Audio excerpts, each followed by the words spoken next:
World Endurance Championship in Yes. 2012, the rebirth of the World Sports Car Championship, a shot in the arm for sports cars, of course. Yeah, I think it's not really that sports cars needed a shot in the arm, because if any of you were at Le Mans in the last few years, or any of the Le Mans series or American Le Mans series races, you know that it was a fantastically aggressive and excellently fought out seasons with Peugeot, in America with Acura, which is Honda, and also with Porsche. But every driver and every manufacturer wants to fight for a world championship. There's no question about it. Speaking to Rob Huff about that particular point, you know, when you can stand up at the end of a year and say that you are a world champion, it does have something. There is no question. And so it was excellent news when it was announced that it was actually going to have the Monaco World Championship. The disappointment was that just on the last day of entries, Peugeot announced they were pulling out because of the fact they weren't selling enough cars. And that was a disappointment, without doubt, and there was a lot of questions about how that was going to affect everything. But Toyota stepped into the breach. We knew they were coming anyway. They stepped into the breach, and we have to say that they've produced a pretty good car in a lot of competition. So it was a very, very strong first year, and I think everybody's quite confident about the future. I was talking to Gérard Neveu yesterday, the boss of the World Endurance Championship, and it was a very nervous few days when Peugeot, I think it was January the 18th, pulled the plug, and here we were with this all-new championship that almost never was. Well, if you think about it, we were actually at our fitness training camp, so we were up in a mountainside in Germany, in the German-Austrian border, and all of us were together, and it was Rocky. He got a text message, and it said Peugeot's pulled out. And it was, I just remember his face was just astonishment. And he showed it to Dr. Ulrich and to everybody else. And that was the first we knew of it. It wasn't as if it was even rumoured beforehand. There was other rumours going around, but nothing like that. And there was a lot of discussions that went on behind closed doors after that, because it had a huge impact on AUTOSPORT. There is no question. We'd done all of our development or our planning, 4 cars at Le Mans, 3 in other races, purely and simply on that head-to-head competition. And so it was a big nervous period for everybody. But I have to say, we're sitting here nearly a year from that. And those days, as much as at that time everybody was worried about how it would turn out and whether the championship would continue, it's a dim and distant past, and the races we've had have really sort of taken over from it. And I think the championship's done very well in year one. Of course, you have first-hand experience of Toyota in sports car racing and Formula One, so I guess you knew straight away they'd do a proper job. Well, if you look at their facilities, it was built for Formula One. They have got absolutely up-to-date facilities. Their wind tunnel, for example, is being used by other Formula One teams. And so, you've got to say that they were going to produce a fast car. We saw in Le Mans immediately that the car was quick. What we also saw was they had pretty good reliability. And I have to say I was not surprised at the speed. What I was surprised at was their consistency of performance. When they went to the other races, they were fast on the ball. In China, the last round, they weren't necessarily very good on Friday, but they really got it sorted for Saturday. So, they are a strong organisation. And when we go into a new season, I think we can safely say that we're going to have to work hard for our living. You've done 12 or 13 seasons now with Audi. On a personal level, how do you... This is my 12th coming up.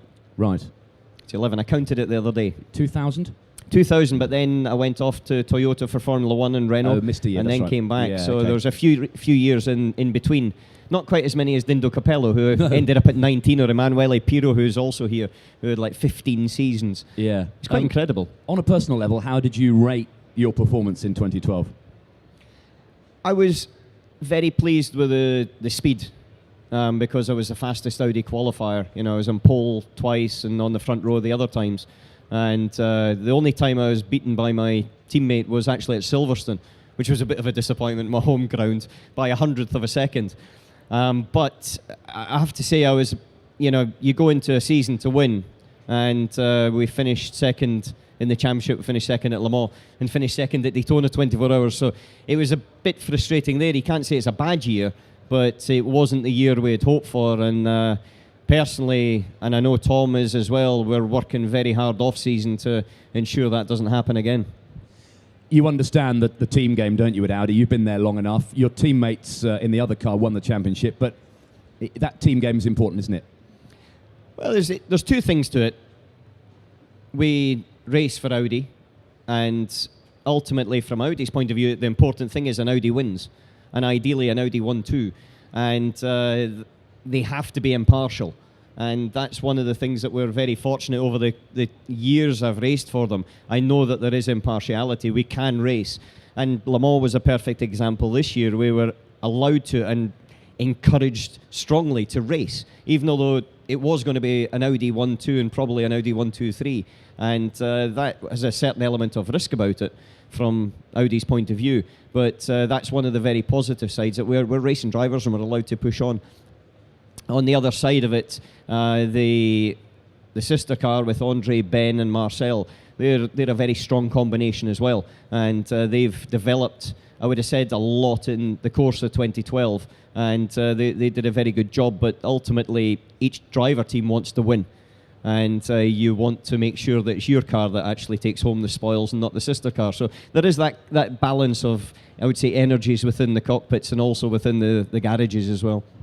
And Audi, of course, in sports car racing, always been at the forefront of technology with the fancy fuel and the diesel, and now we've got the e-tron Quattro with all sorts of bells and whistles. I like it when you said fancy fuel, diesel.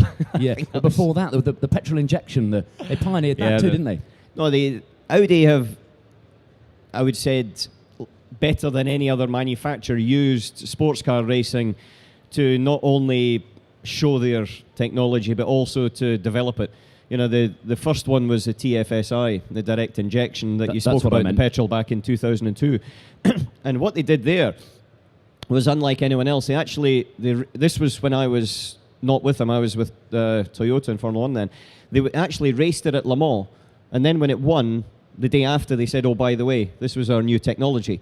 And then within 12 months, that is actually on the road cars. And they've done that with the diesel technology and also now with the e-tron Quattro. Quattro obviously has been in the cars for a long time, but they're always improving it and they're always forcing the developments and the link between the road and the race. And for them, that is a much better way of being involved in motorsport than necessarily just a marketing activity. And one thing that is nice about Audi is that it's run by engineers.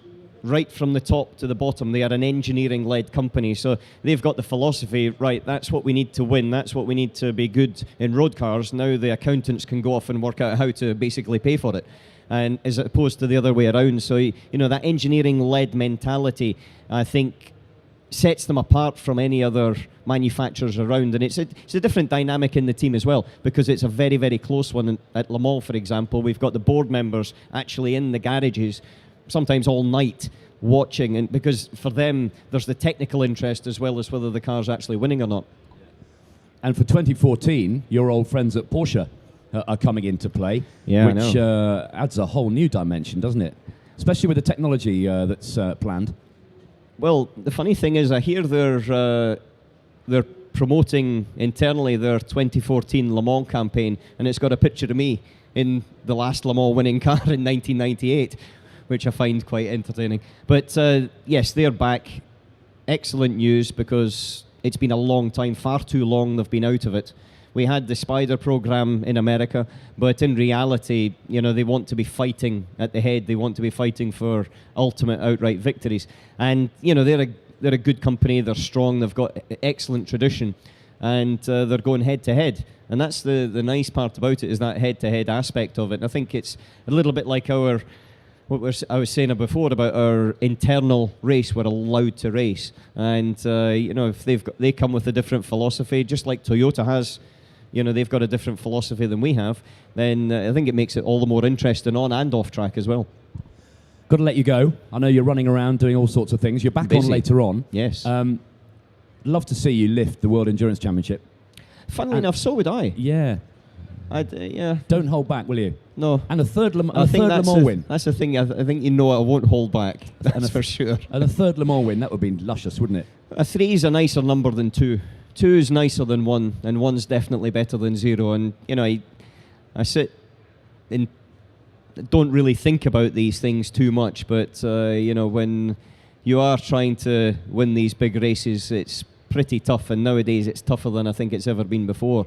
In a very different way to, say, for example, back in the days of Derek Bell, who I think is at the show as well, and Derek's on the stage, I'm sure, at some point. 2:15.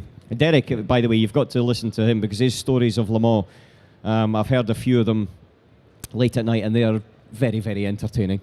But, you know, the World Endurance Championship is one of the pinnacles, and it's one of the ones that I would like to have in the cabinet before I hang up my helmet and pick up a chainsaw and cut more trees down. And on that note, it's nice. We started with garden implements and ended with them. Thank you, Alan. Enjoy the rest of the show. Ladies and gentlemen, Allan McNish. Thank you very much. Enjoy. Thanks, mate.